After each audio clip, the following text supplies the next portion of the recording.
from the Philadelphia Eagles. He's Malcolm Jenkins here on the show. How are you, Malcolm?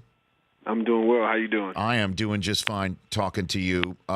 Let's start with the non-football stuff first, if you wouldn't mind, or the real-life stuff, the real-world stuff. What was the reaction in the community in Philadelphia to you raising your fist during the national anthem, as you have been? I think, starting, you have to go all the way back to, last August, really last July. I've always been really active in the Philadelphia community, and I think people in the city recognize, those efforts. So when the season rolled around and obviously all of those protests and things started, I know my reputation kind of goes before me. So my response here has been mainly positive, especially when people track the work that I've done, since the beginning of last season on issues of social justice and criminal justice reform, being able to work hand in hand with the local police departments, with local grassroots organizations. So I think, once that those efforts have been documented and showcased, my experience here, especially in Philadelphia, has been pretty pleasant. Okay, and what did it mean for you to have Chris Long put his arm on you a couple weeks ago during the national anthem? I think it meant a lot. I think it was one of those things that just continues the conversation in light of what happened in Charlottesville and all of the political division that's happened since last year's election. I think that was just that symbol of, although Chris might not necessarily feel the same things that we're fighting for, might not even understand it or experience them, but he can still, empathize and stand in support.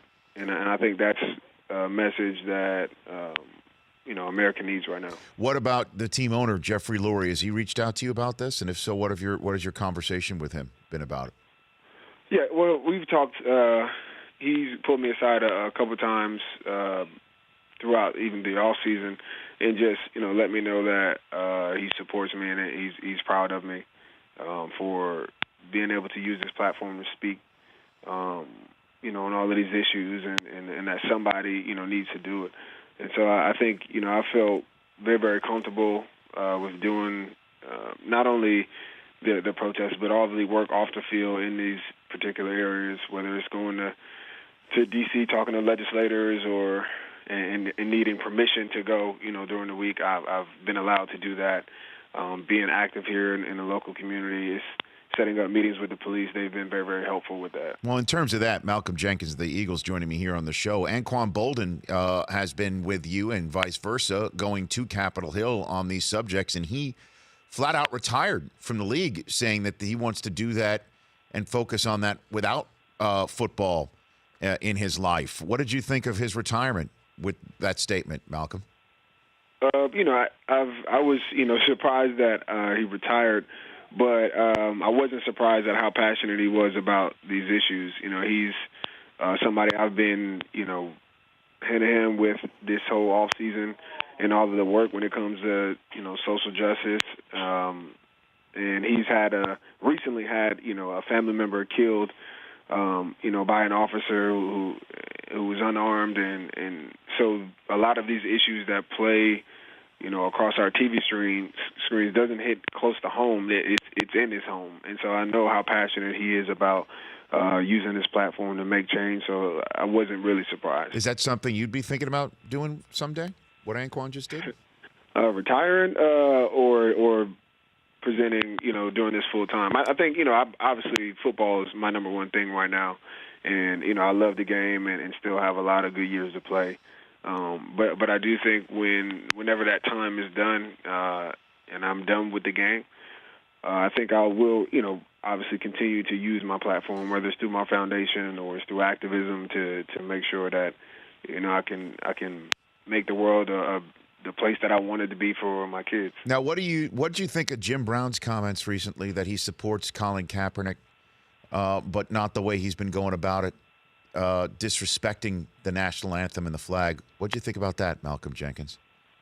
I mean, obviously Jim Brown is somebody who's got a long legacy of activism, and is obviously a different way of approaching it.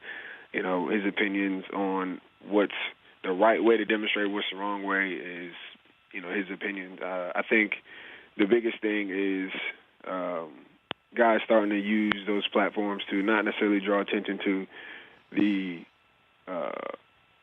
protest in itself, but starting to really gear towards solutions, gear toward work. And obviously Jim Brown was one of those people who was very, very solution-based, very in the community, in the prisons.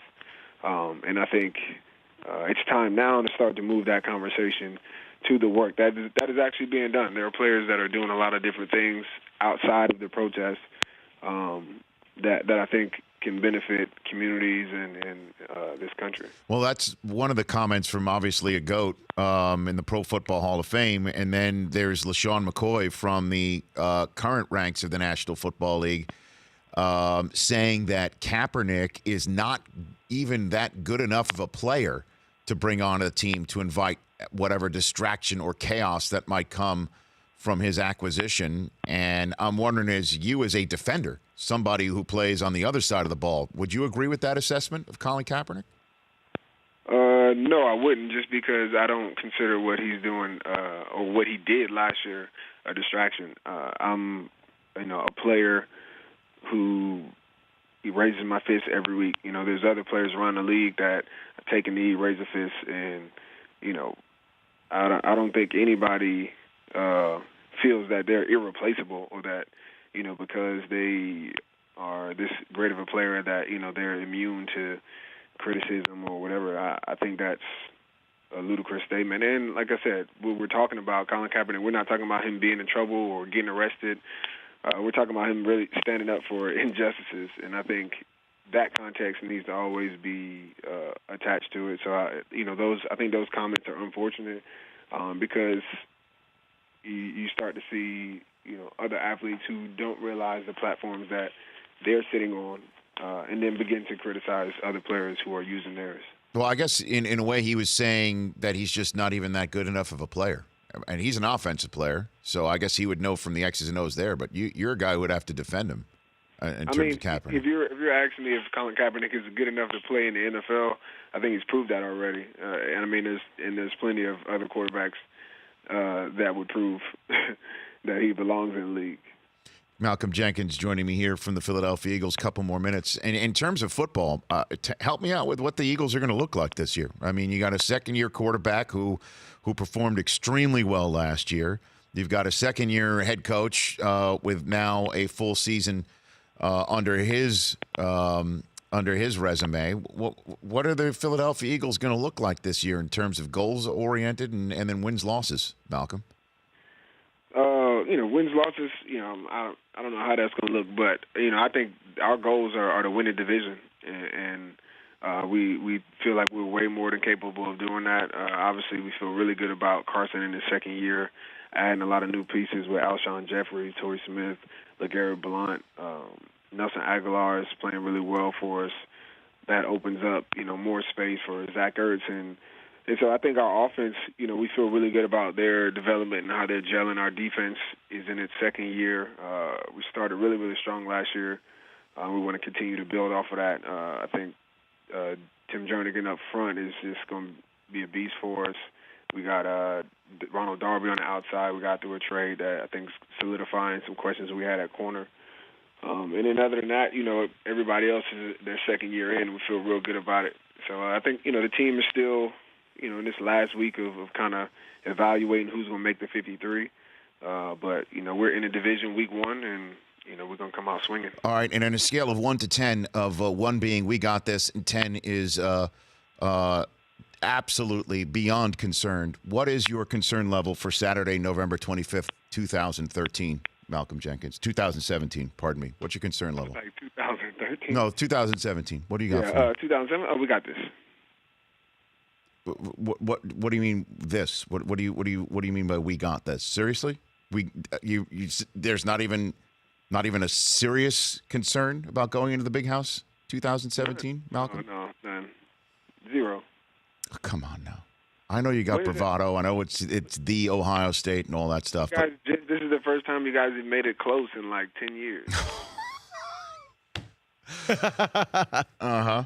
Wow. I'm glad the game is actually watchable now. Oh, come on. But there's no concern. Now, Malcolm, before you stepped on the campus in Columbus, Ohio, these things are cyclical. You do realize that, right? That John. You're talking about old stuff. You're talking way back. Not that way back. I'm talking the last decade. No, with you living and breathing on the planet, it has happened. I mean, you just hadn't played college football yet.